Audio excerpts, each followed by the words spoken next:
In the early 1900s, a deadly plague swept across the globe.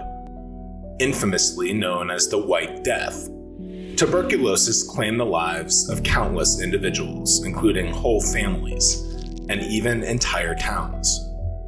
Often signaled by coughing up blood, chest pain, and fatigue, the total death toll from tuberculosis reached over 2 billion worldwide. One of the most advanced tuberculosis treatment facilities at the time was the Waverly Hills Sanatorium, located in Louisville, Kentucky. The hospital originally opened in 1910, but as Kentucky's tuberculosis death rate rose to the highest in the country, the facility required renovations to accommodate more patients, and reopened as a 5-story hospital in 1926. But even with added capacity, Waverly Hills struggled to keep up with demand. As local cases skyrocketed, so did the number of new patients. But as can be expected with such severe disease, the number of deceased patients was also climbing. With the distress and turmoil that went on within the walls of this hospital, it comes as no surprise that the Waverly Hills Sanatorium is regarded as one of the most haunted places in the world.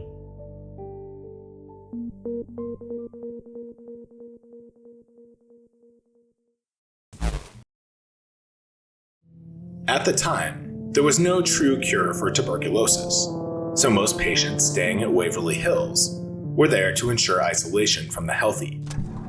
Not only did the facility serve as a full-service hospital for the sick, but Waverly Hills was largely self-sufficient, growing their own food, raising animals and livestock, and even hosting their own post office. Those who lived and worked at Waverly Hills were completely cut off from the outside world, patients, doctors, and nurses alike.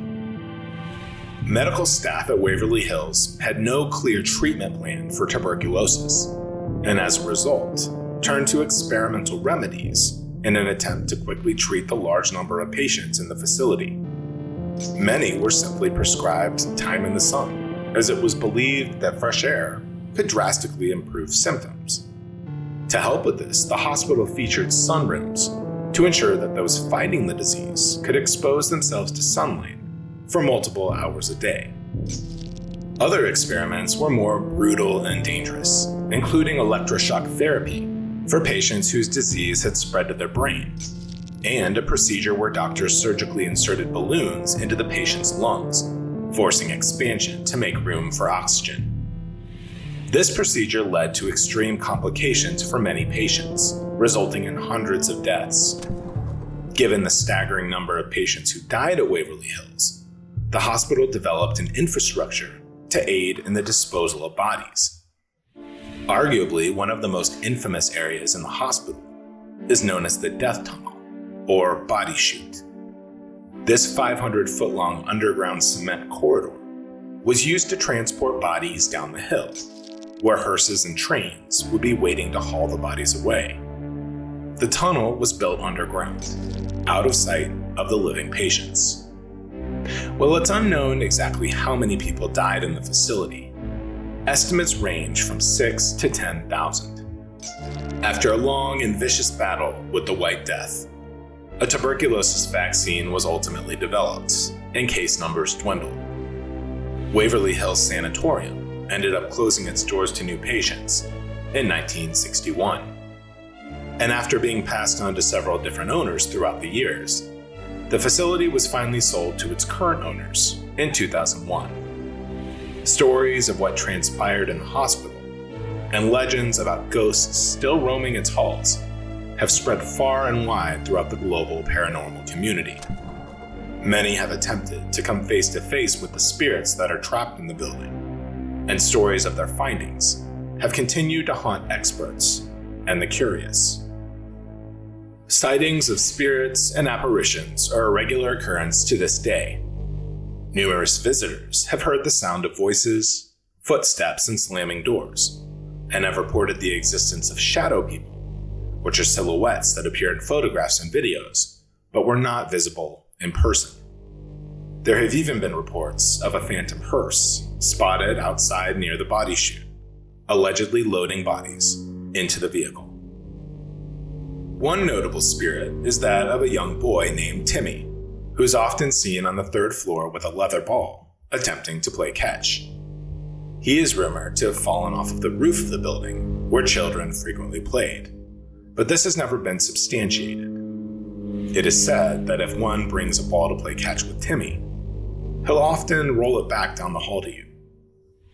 Another famous ghost reportedly seen at the sanatorium is of a man in a white coat. He's often seen around the kitchen, and visitors have reported his presence being accompanied by the sound of footsteps and the smell of baked bread. One of the most popular and controversial stories is that of room 502 on the 5th floor. The 5th floor was rumored to have housed patients whose cases were classified as severe. In many of these cases, the disease had spread to the brain, rendering patients mentally impaired. Room 502 was said to house the head nurse of the ward.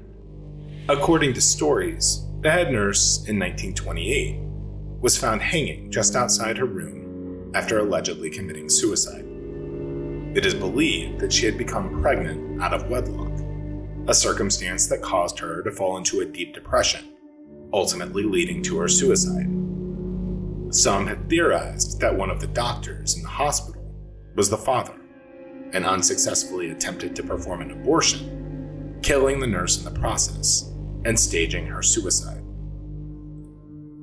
Eerily, this is not the only death to occur in room 502. In 1932, another nurse who lived in this room reportedly jumped from the window to her death.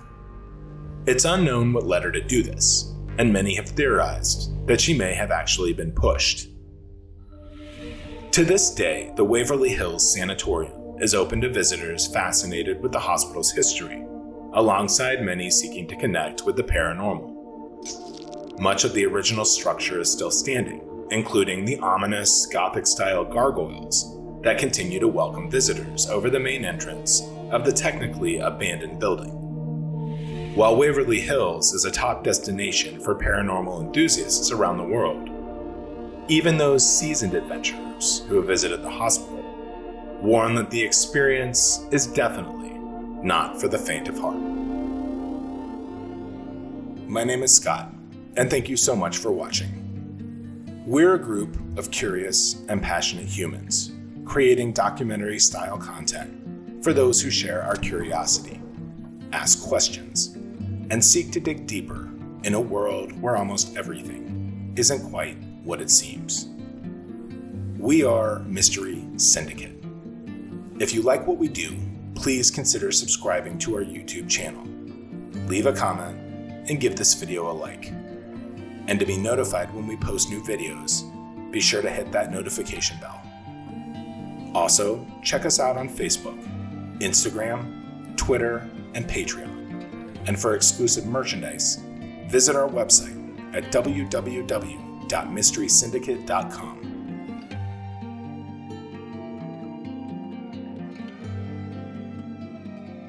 Whether or not you believe in ghosts, monsters, or legendary creatures doesn't matter here. Just believe in the possibility. From all of us at Mystery Syndicate, thank you again. We sincerely appreciate your support.